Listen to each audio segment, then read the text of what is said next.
Welcome to another edition of the Rock Fantasy Files. We're here today with a very special guest, Steve Grimmett, Steve Grimmett's Grim Reaper and Grim Reaper, of course. And we're here to ask him a few questions about Grim Reaper, give him a few of our favorite songs and moments of Grim Reaper stuff. And Cool. I'm going to introduce, and John, introduce yourself, please. Okay, well, I'm John McEntee. I've been doing a lot of hosting here, and besides that, just play for the band Incantation guitar, and just happy to be here with a legend of mine.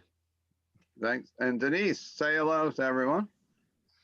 Hello everyone, I'm Denise. We have a little YouTube channel. We make little festival movies.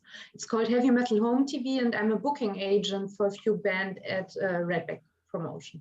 Excellent.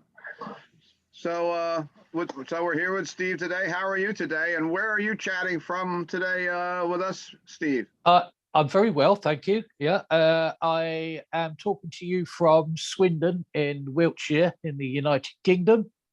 And thank you very much for having me. And Steve, how are you handling the pandemic? And what are you doing with all the downtime? Are you getting some good use out of it, or?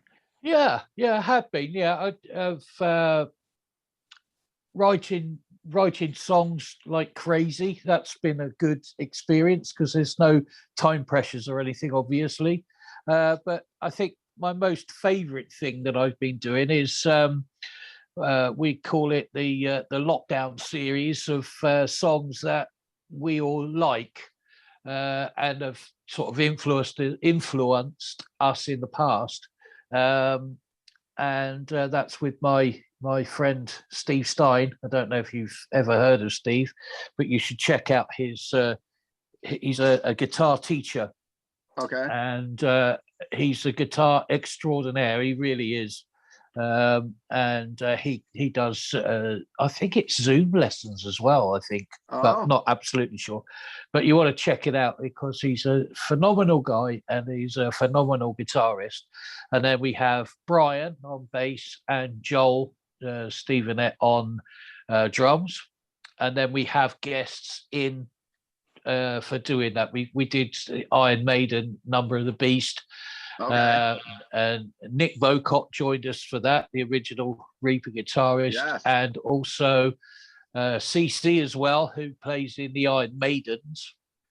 Oh, yeah. I'm familiar with them. Yeah, I've seen them before. Yeah. So we did that, and we've actually I've just finished today another one, and so they're all going out fairly shortly. Well, there's two new ones going out fairly shortly, but yeah.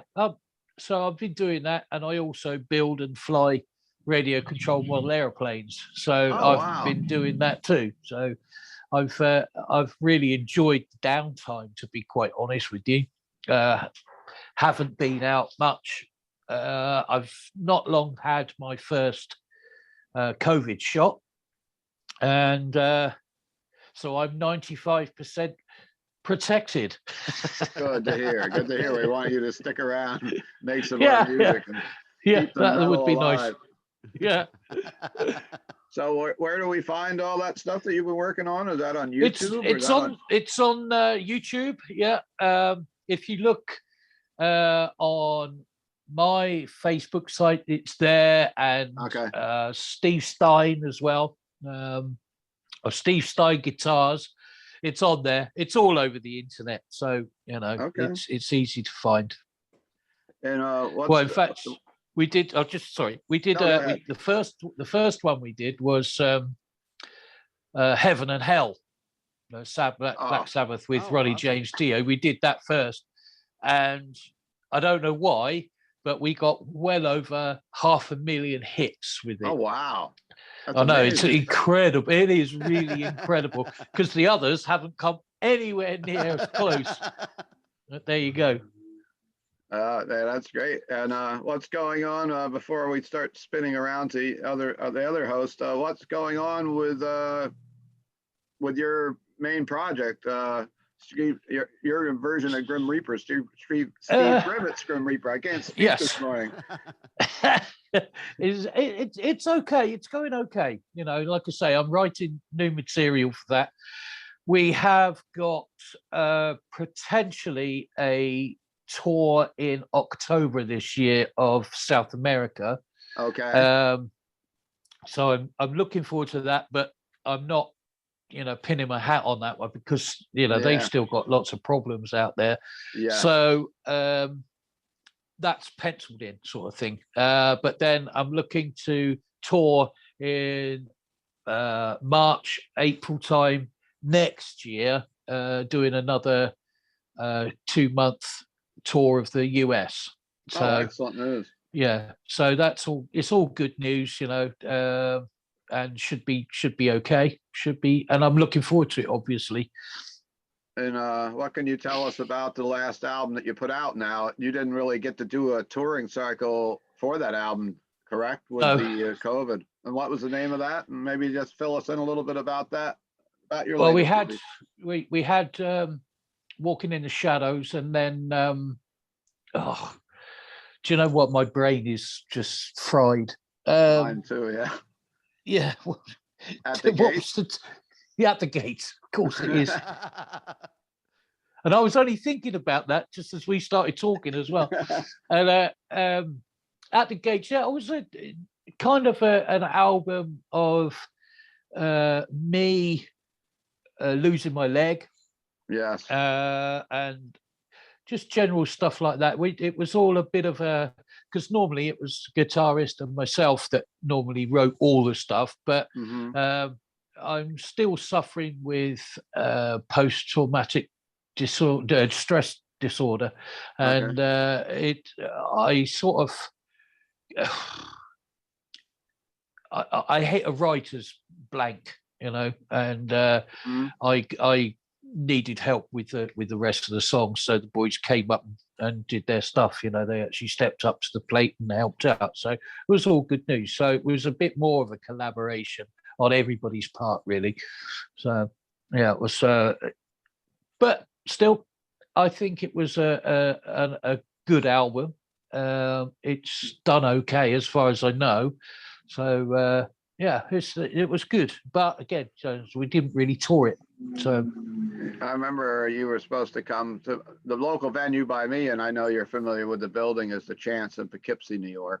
My store is located between Poughkeepsie and New York City, and I know you were planning. I think you were supposed to be there something like last August, if I remember correctly, sometime over the summer before everything got shut down, of course. And, What's your lineup in the current Grim Reaper project? It's still the same. It's still, we've got a new drummer, but it's still the same. Yeah, it's totally still the same.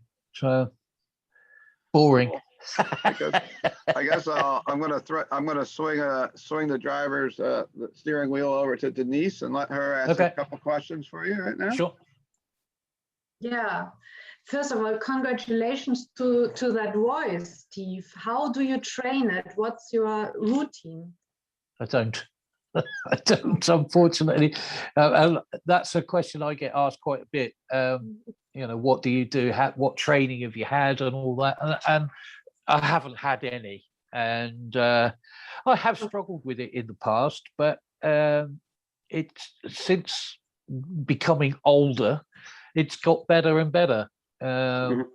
It's stronger than it ever has been, and long may it stay too, because I really enjoy playing live and meeting fans and stuff. I really do like that. So as long as it holds out, I'll be out there. Yes. So it's like wine; it's getting better. Yeah, better with age. Yeah. You played a lot of big festivals in Germany, like Keep It True and Bang Your Head. Tell us a little about it. And is there a difference between British, American, and German audience? Can you say something like that? There's not really. There isn't a great deal of difference, because they're all there for one reason and one reason only, and that's the music. And so there's not really a huge difference. I can say that for festivals. I don't know what it would be like for smaller clubs, because the States we do smaller clubs, and very rarely do we actually do big festivals. So, but we thoroughly enjoy doing the festivals, because it's it's just a weekend, and we get to have a great time, drink loads of beer, and just a great time. And we always do come away having a good time. Yeah, it's good. Can't wait to get back to it. Yeah, right. Great. Yeah, in South America, they will be very passionate, I think. Oh, yeah, they really are, actually. And I have done a few festivals there. And we did one in Monterey, and I can't remember the name of the festival, but there was about 20,000 people there, and there was like two stages. Judas Priest were headlining on the main stage, and we played on the smaller stage, but it's still a massive stage, and it was something else, And we've done one in where is it? Santiago in Chile. Fantastic, and we always are welcomed with open arms. And one thing that we do is every show that we do, we always come out and meet the audience, come meet the fans, kind of like a impromptu type thing. And sometimes, especially in South America, it's got to be careful. It's a nightmare. They are just all over you. The very first time I played out there, I had a band out there, and I said to the guys, the organisers, I said, look, I'll sign stuff as soon as I've sort of toweled down, and I'll come out and meet the guys. That was my worst mistake ever, because I literally got mobbed, and I went down on the floor and I couldn't get up. They were literally all over me. So they had to take me upstairs, and then let 4 or 5 at a time up the stairs to take photographs and sign shit. And I think I was up there for 3.5 hours after the show. It was fantastic. It almost sounds like you were in the Beatles. Yeah, well, almost, yeah. Cool. John, you want to pop over to John, and we'll come back to Denise in a little bit? John? Okay, welcome. Awesome. Well, first I want to say that I was a big fan. Your mic needs to go up a little bit. Oh, sorry. Okay. Is it better now? There you go. Yeah. Yep, okay. fine. Yeah, I just want to say that I'm a big fan since I was, probably early high school or something. I even had the first album painted on back of my jacket and stuff. So I was totally into that, totally into the band and stuff. And yeah, I was just curious, because like around that time when I was getting into you guys, it seemed like you were getting a huge push from, was it RCA, I think was your record company at the time. I mean, it was a huge push. I remember seeing those videos on MTV all the time, and it seemed like it was such a huge push, but overall it seemed like you never really got over that hump. It was almost like the more commercial metal stuff was just getting more popular at that time, at least for like the big audience. But I was just curious about that time in the band, and just I guess elaborate on that if you can. Yeah, of course. It was the first video for See You in Hell that did all the damage. Well, not damage, but MTV put it out, and they were only ever going to do it once. It was only ever going to be shown once. And they did a questionnaire after it, and they said, is this the sort of thing you want to see more of? And of course, they got absolutely inundated with, yes, we want this a lot more. Thank you very much. And so they put us on maximum rotation. It was 7 times a day, 7 days a week for 7 weeks, and that's what flipped us. That did, like I say, the damage. Because after that, everybody knew we were. But yeah, we didn't, like I say, we never really got over the hump, and I really don't know why that happened. It could have been the fact that we weren't directly signed to RCA. We were still signed to Ebony Records at the time, and I think that was possibly the reason why it didn't happen. I can't really put my finger on anything else other than that being the breakdown, because the guy ripped us off for a lot of money, and we left his label, and quite rightly so, but it all became really messy. And he even, he sued us, and he also sued RCA. So it was like, I think it was at that point, it was just like, you know what, it's not worth it. Let's, cut the ties, and that'll be that. So I'm pinning all the problems that we had, or the reason that we didn't do all that other stuff, is because of that. Yeah, it just was definitely impressive. I mean, I know as a metal fan at that time, I was just super excited to see a heavy band on maximum rotation MTV. It just seemed crazy. But because you usually expect that for something way more commercial, like a Bon Jovi or a Night Ranger or something, and like right beside them was Grim Reaper. It was just like, I mean, it gave me hope for MTV, but unfortunately, it was lame anyway. It was but we were that brief spark in the dark.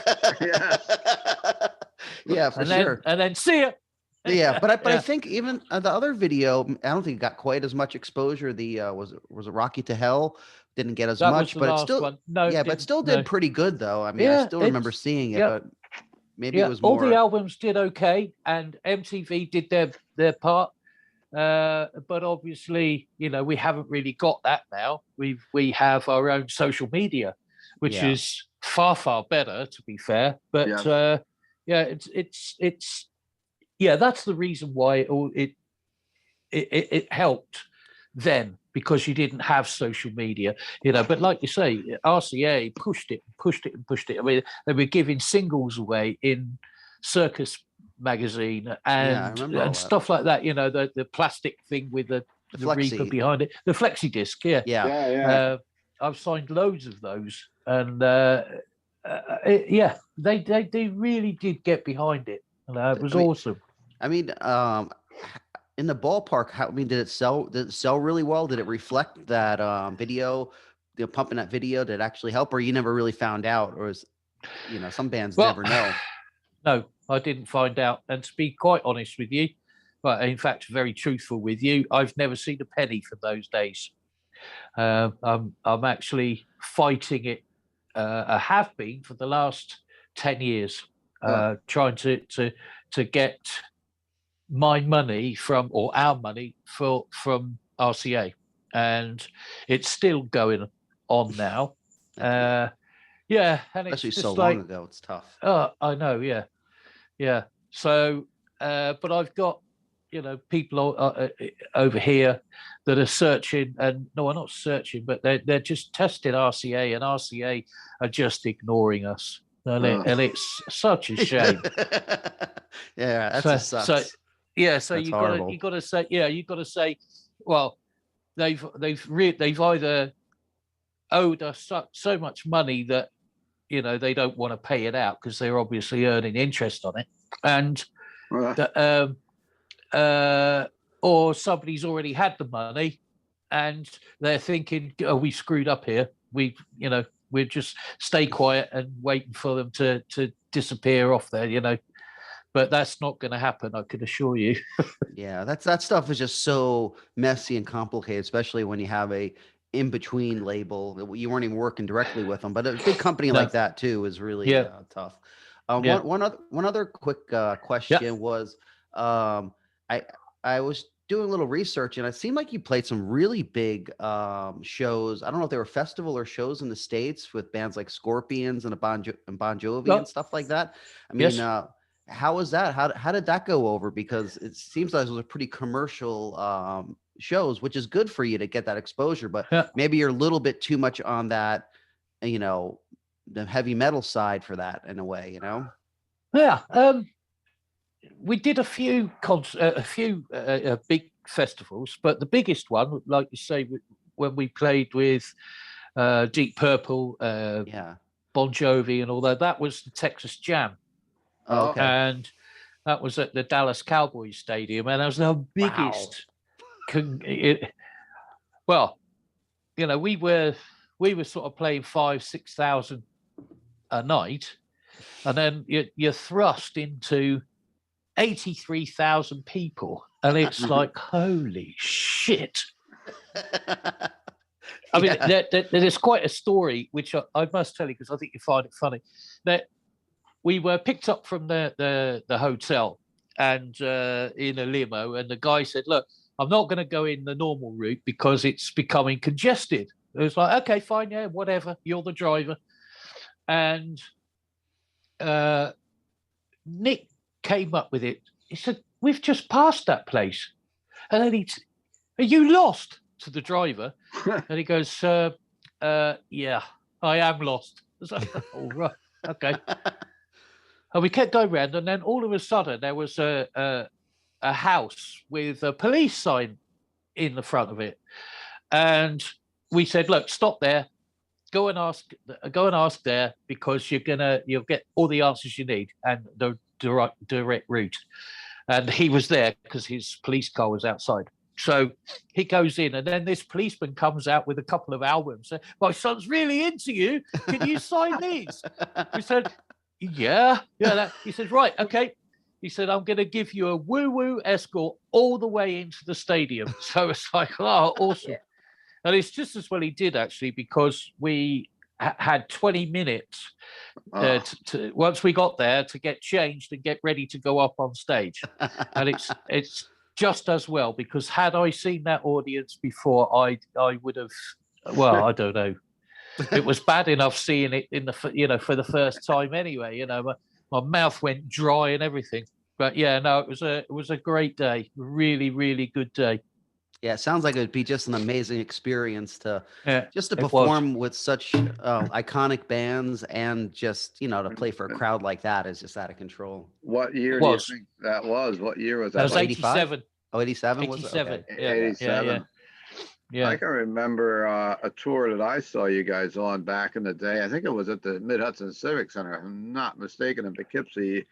You were on the road with Halloween and Armored Saint, I believe. That would have been the our tour, Hell on Wheels tour.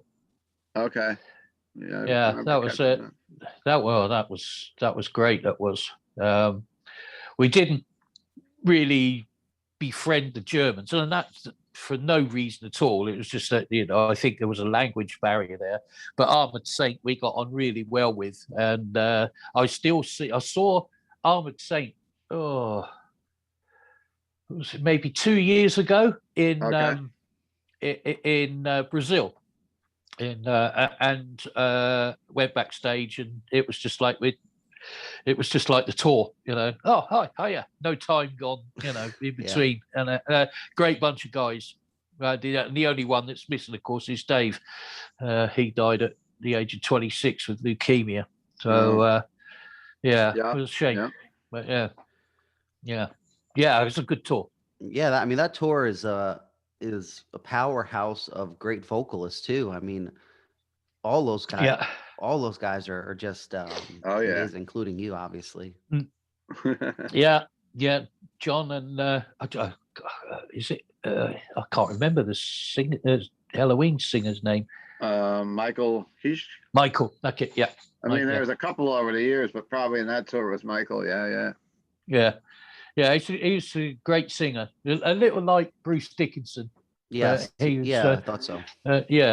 But John Bush is a total on his own out front there. He's a great guy, great vocalist. Do you have any other memories of touring North America back in the 80s, or even, the last few years on some of the memorable tours, or a couple road stories for us, right? Yeah. Actually, it was a drummer. It's a story about one of my drummers. We were in Canada, of all places, and he was quite a buff guy, like muscular guy, works out the gym and stuff. And so every time we stopped at a hotel that had got a gym, he was there, pumping iron and all that. And I don't know, I think he was up fairly early and did his thing in the gym, and then we all met for breakfast. And he said, "You know what? Funny thing really happened to me." He said, "I was in the gym." He said, "and I was having a sauna afterwards." He said, "and this guy started talking to me, and and he said, eventually this guy said something to him which he didn't hear because he did it really quietly, and he said to him basically, 'Do you want to come back to my room?'" It was like, okay. Because it's funny actually, because the story is funny, but the drummer was a little bit effeminate anyway. But he was he was a straight guy, and but that was just hilarious. We used that. That was a real big tour story, because.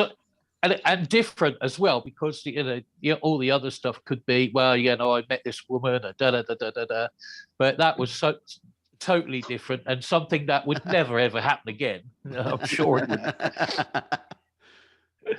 Yeah. So there's been lots of them, it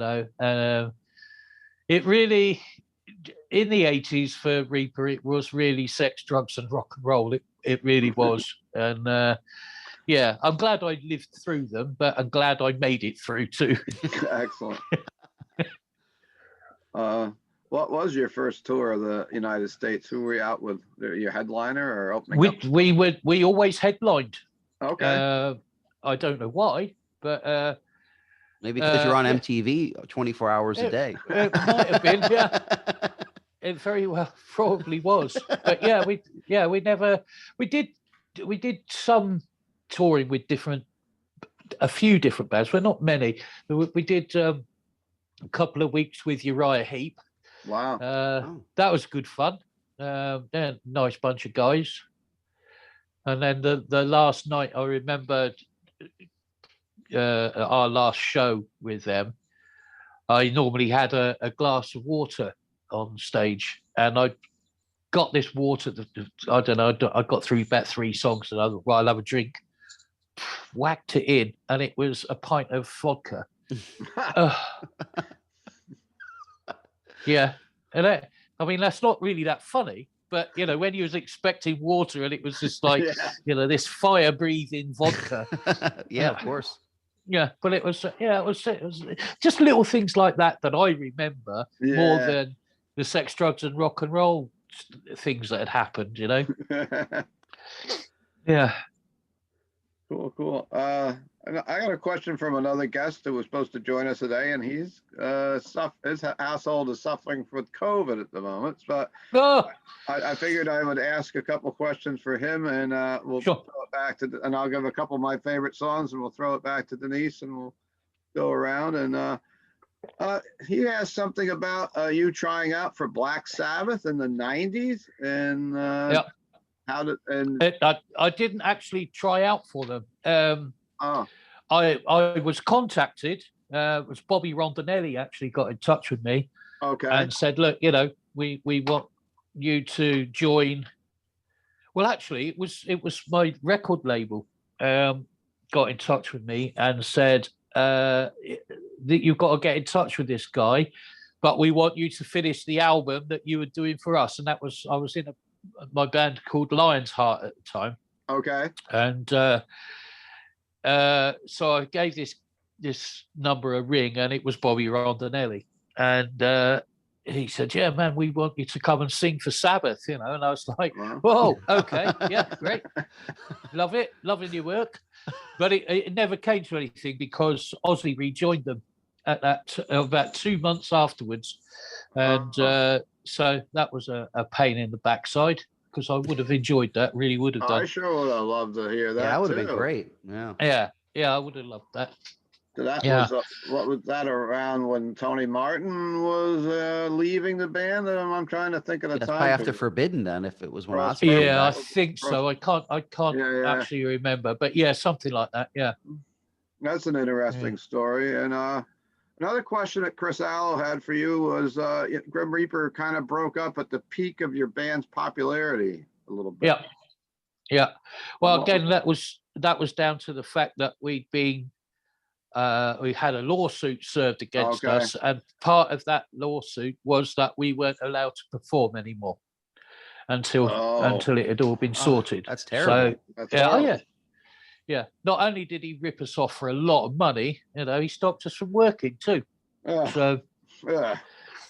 yeah, not good. Not Sorry good to at hear all. about that. But it's just one of those things. But had we been smart in the first place, his contract to us was null and void anyway. But we didn't see that. So, but never mind. That's all in the past. Okay. I guess I'll mention a couple of my songs that I picked out from your catalog from the earlier albums. I'd say that one of my favorite songs is "Night of the Vampire." Yeah. I mean, "Dead on Arrival," "Wrath of the Ripper," "Now or Never" off the first album are all. I mean, of course, "See You in Hell" I'm not going to mention because we're all going to mention that anyhow. And the song "Fear No Evil" I always thought was excellent and "Never Coming Back" of the Fear No Evil album were some of my favorite tracks over the years. I was lucky enough to see you with Steve Grimmett's Grim Reaper. That's a tongue twister a little bit for me today, I guess. It is a bit. At St. Vitus in New York City a couple of years back. I got to see you guys at St. Vitus, and I thought that was a really great show. And it was the first time I got to see you again in person. Yeah. From I remember. 80s, which I caught. My memory's hazy on the 80s too. So I remember seeing you on that Armored Saint and Halloween tour, but I think I did catch you at maybe the chance or something. Yeah. Another tour, of course. Yeah. Somewhere in time. Yeah, caught somewhere in time, and I dug out my Grim Reaper blacklight poster. If you can see it. Yeah, I see that. Yeah. It was underneath my record player. I said, well, for today's episode, I'm going to pin it up on the wall. So we got it. I was still selling them in my record shop up to a couple of years ago. I don't know if they were still being printed that long or someone found them in a warehouse. Right. No, I don't. I've no idea. It's never been off the shelves. It's never been out of print. All of the albums, and it's that's all part of the complication of what I'm going through now, finding out who released it and all that sort of stuff, and where's the money basically. You probably didn't get any money from that poster either. Yeah, well, no, probably not. Well, no, of course not. No, that sucks. That's it's the way it is. I'm still lucky enough to be able to still do what I do. Exactly. So I love it. It's not the fans' fault. It's the business fault, really. Yes. And so and I won't give it up because of the fans. They've stuck with it. And most of the shows that we do now as well is not just our original fans, it's a whole new bunch of fans, sort of teenagers and 20 and 30 years old, so and especially in South America, because they were starved of that type of music, so it's all new for them. So yeah, it's really cool. Excellent. Denise, we're going to throw the ball back over to you, and if you have a couple more questions or your favorite songs with Steve. Yeah, you already mentioned "See You in Hell" and "Fear No Evil" and MTV, and you were featured at Beavis and Butthead back then. How is this? Do they call you and say, "Hey, you will be in Beavis and Butthead," or was it a surprise to you? No, it was a surprise. To be fair, somebody says, "Hey, have you seen Beavis and Butthead? This particular thing?" I was like, "Well, we were all like, no." So we made a point of finding it and watching it, and we thought it was hilarious. We really did, and we actually met the guy. I can't remember the guy's name who produced it now, and he thought we were going to kill him because they did nothing but make fun of it all, and we said no, we think it's absolutely brilliant. We think it's a stunning show, and thanks for putting us on. And if you check the records, we are the only band to have ever had all 3 of their videos put on Beavis and Butthead, and that is because that was because the guy was a Grim Reaper fan, and obviously once he'd met us and we'd said no, it's brilliant, he was like, oh, okay, then I'll put the others on as well, and make fun of them. Yeah, it'd have been good promotion though. I mean, that got played like crazy. I mean, I don't know around the world, but I know in the U.S. that was like super big. Oh yeah, it's worldwide. And even here, and it's still being played. Yeah, and it's they're I don't think that will ever get old for some unknown reason. I don't know why, but yeah, it's really cool. Yeah. And I also like your love and breakup songs, to be honest. And I wanted to know if you think of did you think of real women when you wrote the lyrics? Yeah. Yes, there was 2, and okay. Yeah,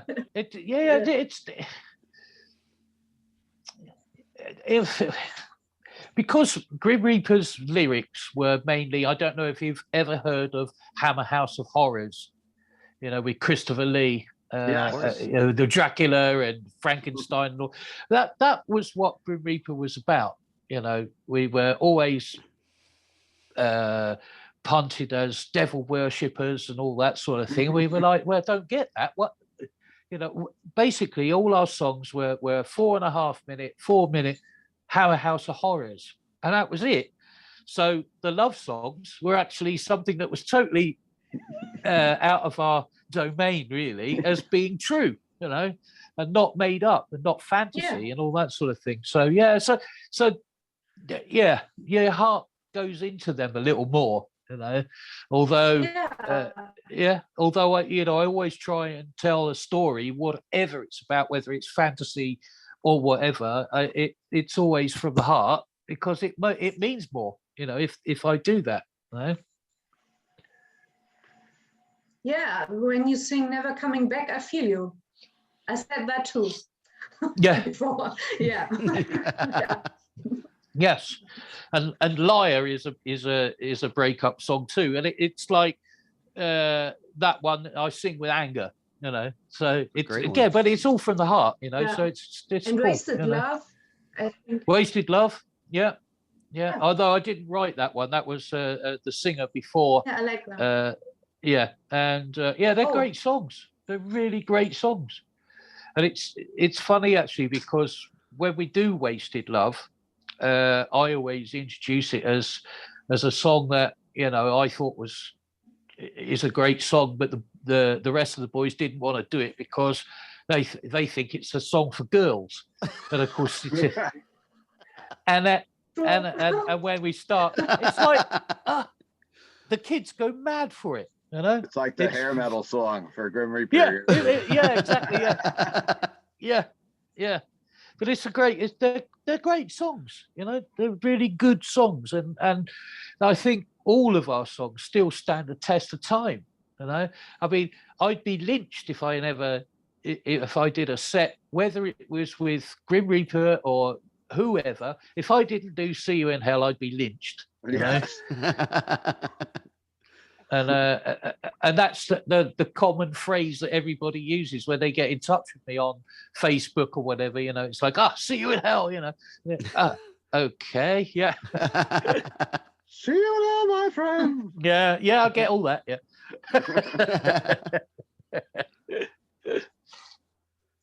But that's what it's all about. Yeah, yeah. So Denise, what were your favorite songs? Do you have a couple listed, or do you already list them already? Yeah, the mentioned breakup songs, a newer song would be Venom from the last album, I think. Yeah, that's not actually a breakup song. That's about somebody that I know that's basically got a heart of stone and a venomous kind of person. Yeah, so yeah, that's not a breakup song. It's a hatred song. But yeah, yeah, and it's funny actually because when we did Walking in the Shadows, it seemed to take forever for the fans to get to know the songs, but with At the Gates, we started to play those, because we always play most of the old stuff, but then we introduce a couple of songs into the set from our newer albums, and they already knew the songs. The fans already knew the songs, and I was like, oh wow, the record company's definitely done their job. So yeah, it's but it's good, that they sing along with it and they know the songs, and you're playing stuff that they want to hear. It's great, really great. Cool. And me next. Yeah, if Denise is finished, we will move over to John. That's up to Denise. Yes. If you have any more to say. Yeah, well, I just want to say, I mean, the show that I seen up at the Farmageddon Festival in Edmonton, that was stellar. I mean, I thought it sounded great. I was really happy that your vocals were, just as strong as ever, and everything was well played. It was like exactly what I wanted to hear as a Grim Reaper fan, and kind of, watching you guys play brought me back to being, that young teenager again. So that, I mean, that's a really great thing about, when a band could really bring you back in time like that. So I really appreciate it. I want to thank you for that. Well, no problem. And I do think, vocal wise, you're probably one of the most underrated vocalists, because I mean, I listened to some of your Lion's Heart stuff too, and I mean, it's very strong vocal performances. I mean, because the Lion's Heart stuff kind of reminds me of more of a 70s kind of maybe a Rainbow type influence or something like that too. But I mean, it stands up to like Ronnie James Dio or Glenn Hughes kind of vocal wise. It's really think he just never really got the exposure, maybe because the earlier stuff was more I don't know what you call it, like just regular heavy metal or something like that. Yeah. People never really realized that your vocals are way more dynamic and just feelingful. It's not all just pissed off or whatever. But I know the Lion's Heart music never really got out in the States at all. I mean, I didn't hear nothing about it. I only actually even really checked it out doing research for the show. I was super surprised on the good quality of it. And I read that, I guess in Japan it was popular, but not even in Europe or nothing. Nope. No, the record label really didn't do their job. And we can always say that, but they really didn't, because it just didn't get out there, and it got to Japan. It seems strange that it would get to Japan and no place else. I know, yeah. It got to Japan. We went out. No, I went out there. Or did the whole band? No, the whole band went out there because we shot a video and for Can't Believe, and the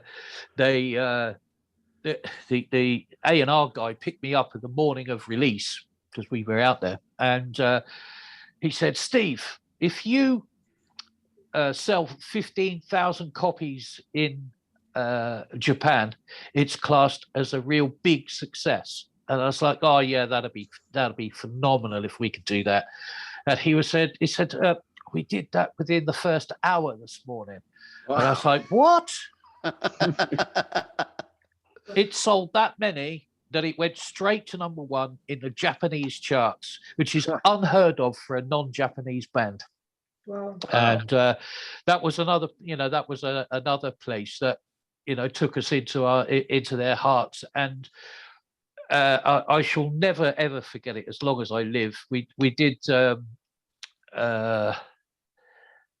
Sun Plaza in Tokyo, and I think that was about 2,500 or 3,000 seater, and it was totally packed to the rafters.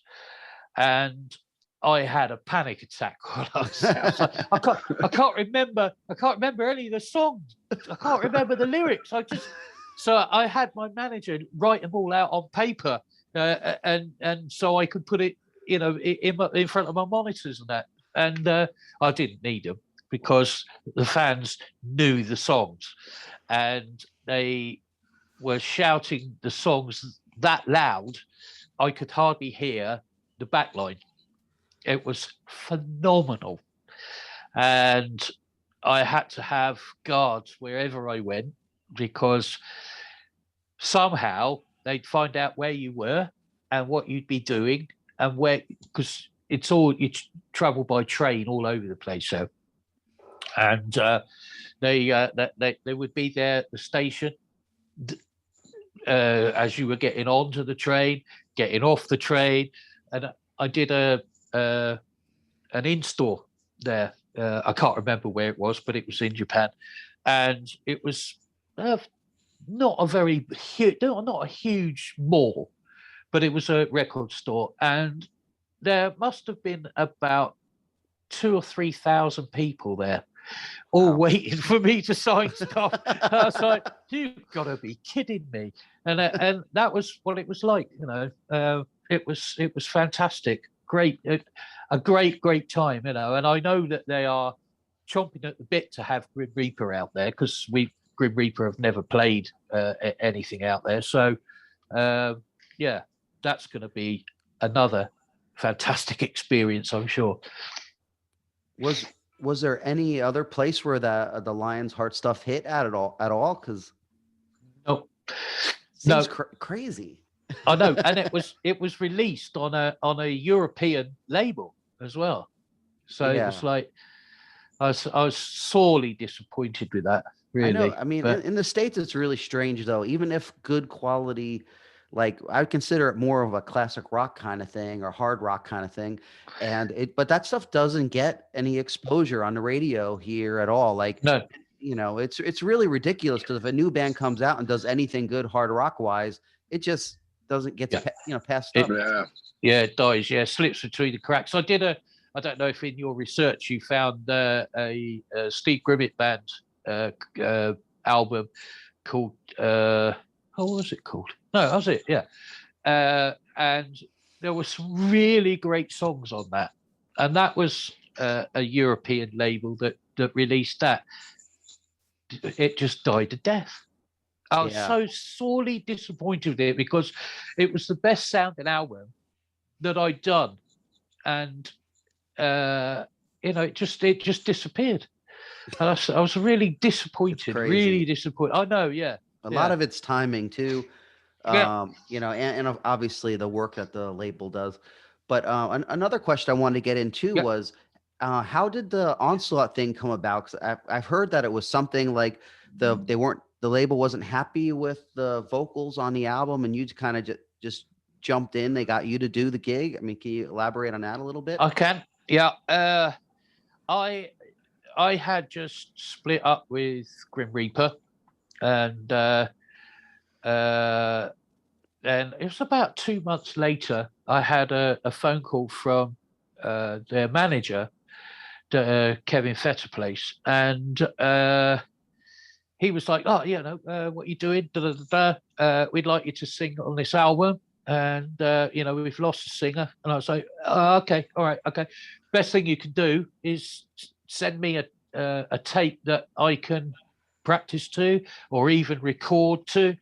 So they sent me a tape, and I recorded the vocals in my garage at the time, on a 4-track recording machine on cassette. And I was like, "Oh, I don't know how this is going to go." because it's not really my kind of songs, not my kind of genre. And they got it back, and then I got this phone call. I think it was from Steve Grice, the drummer, and he said, hey, "Can you come down for some rehearsals?" And I was like, "Yeah, sure." So did that, and then all of a sudden we were all great buddies, and off we went. And then we were all over Europe, which is something I hadn't done because Grim Reaper only toured the States. So that was all new for me, and the UK. And it was a different time, you know, but still good. But yeah, that all came about because the final halt of things with Grim Reaper, and it was an opportunity for me to go out, get paid, and all that sort of stuff. So yeah, it was okay. It's good. I mean, there's a lot of people were disappointed with the album because they don't think it was basically in the same vein as all the other stuff they'd done from, like Power from Hell. But at the end of the day, that's not what they wanted. They wanted to be more mainstream, sort of like hard rock, metal, thrash. And that's what that album delivered, But yeah, that's what you got. And yeah, they it's still their best-selling album by far. Yeah. So, and when you came in, what was the name of that album? I'm sorry, John. And Steve. In Search of Sanity.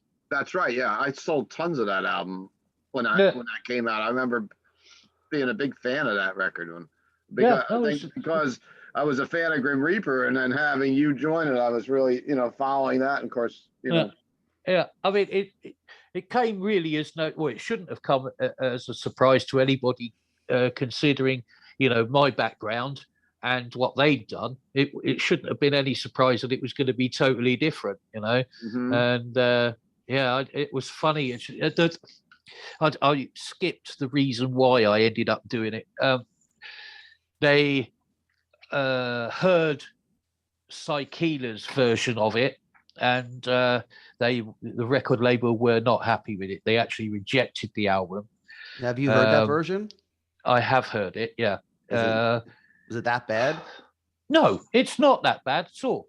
And just different for it.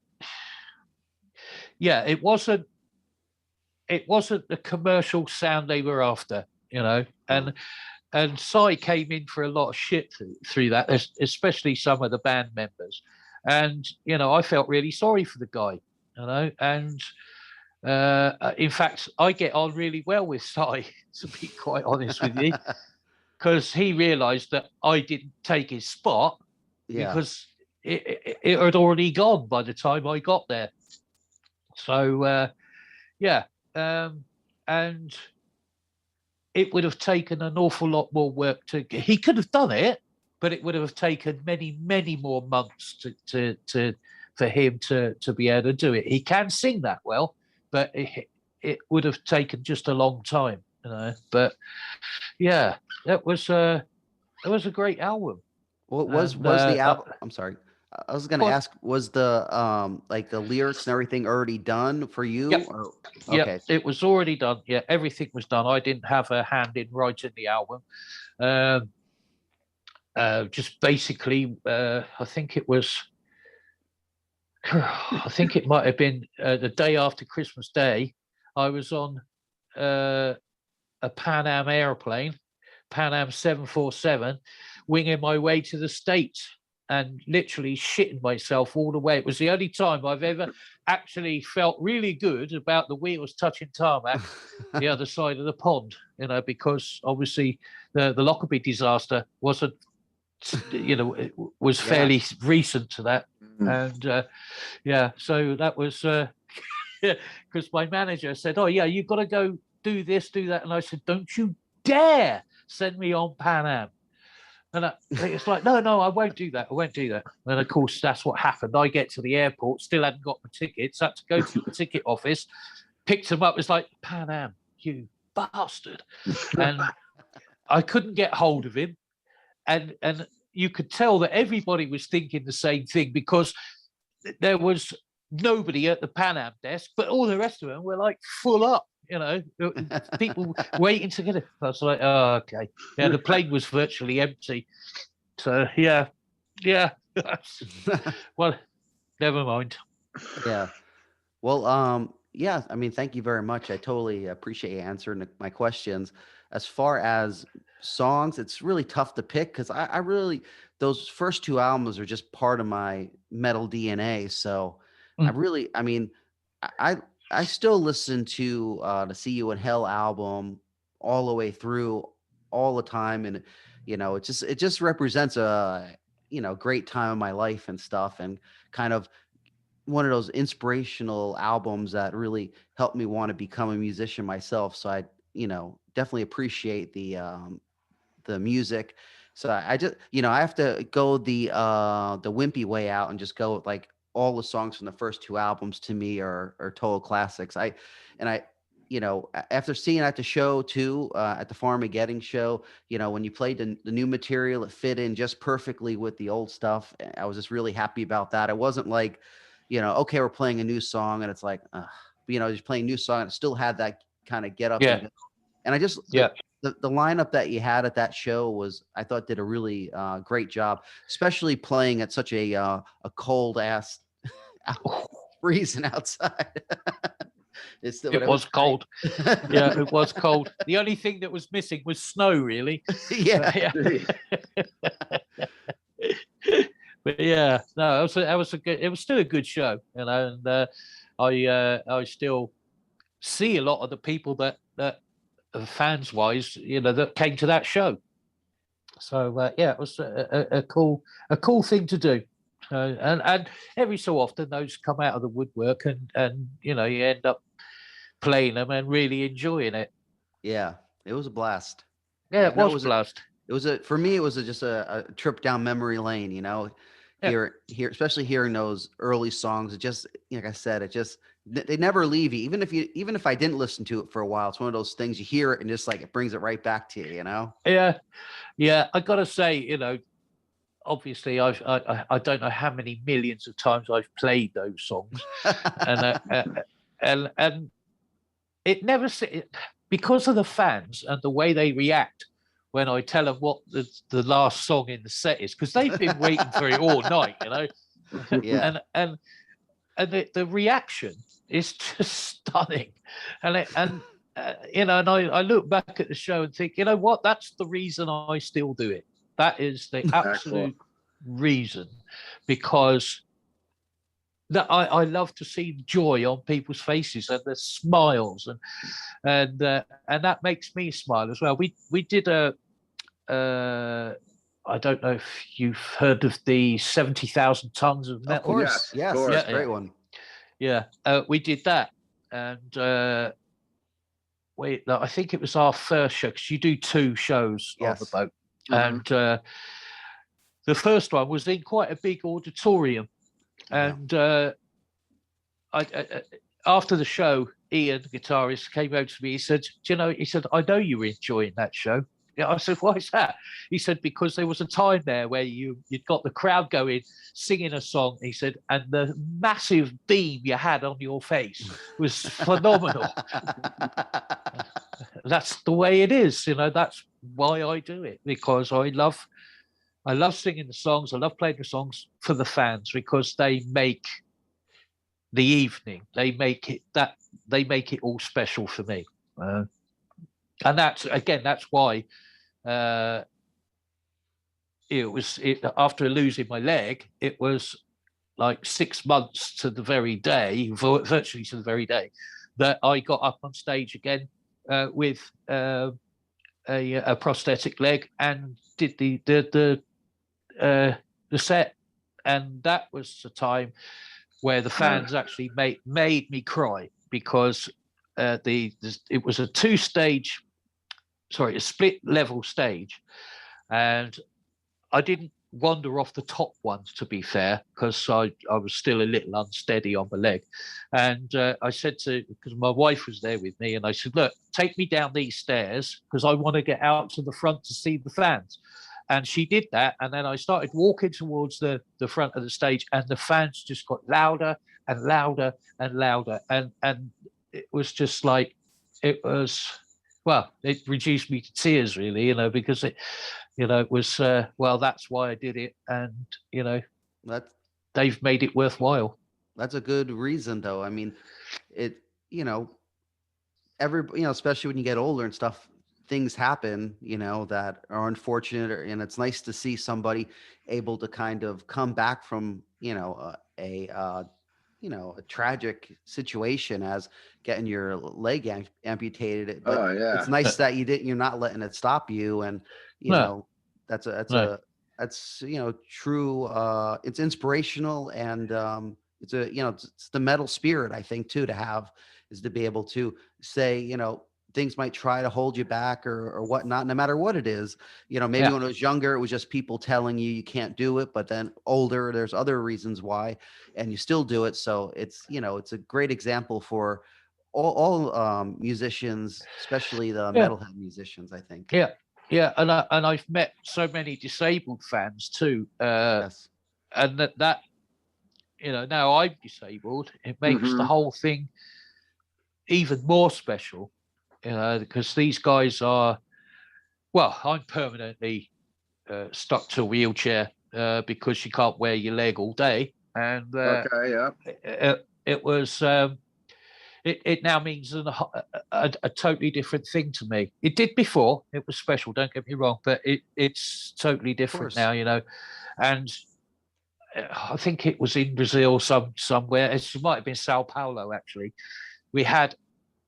There was this fan who was in a wheelchair, and he was passed right from the back of the auditorium, right, all the way along in his wheelchair. He was doing a fan, a surf on his wheelchair, all the way to the front of the stage, and that, again, that's just brilliant, absolutely fantastic. That is, taking it beyond. That was brilliant.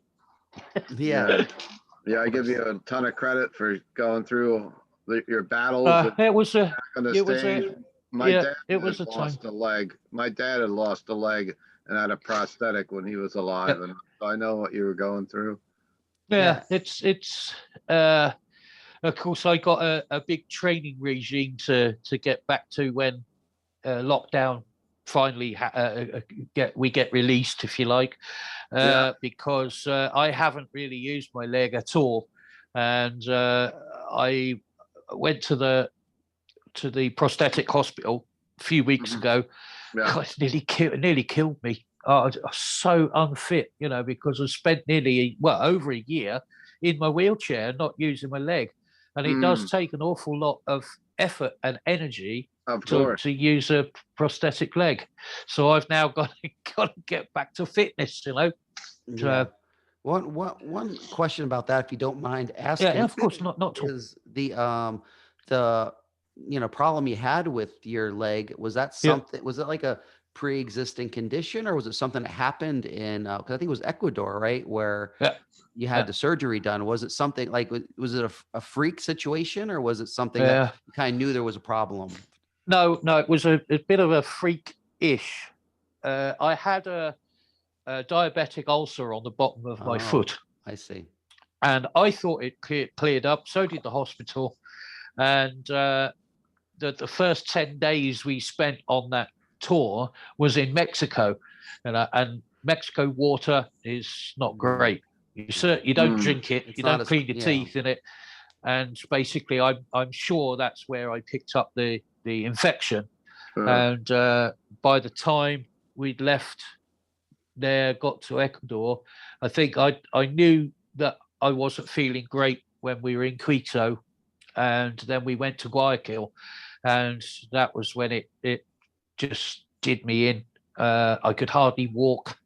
I had a doctor come in and shoot me full of drugs so I could do the show, and then he stayed at the show, and like I said, I always spend time with the fans after the show, and I was doing that, and it was about an hour into doing that, and he says, right, come on, you're going to the hospital. And then the following day, they started surgery on my foot to try and get rid of it.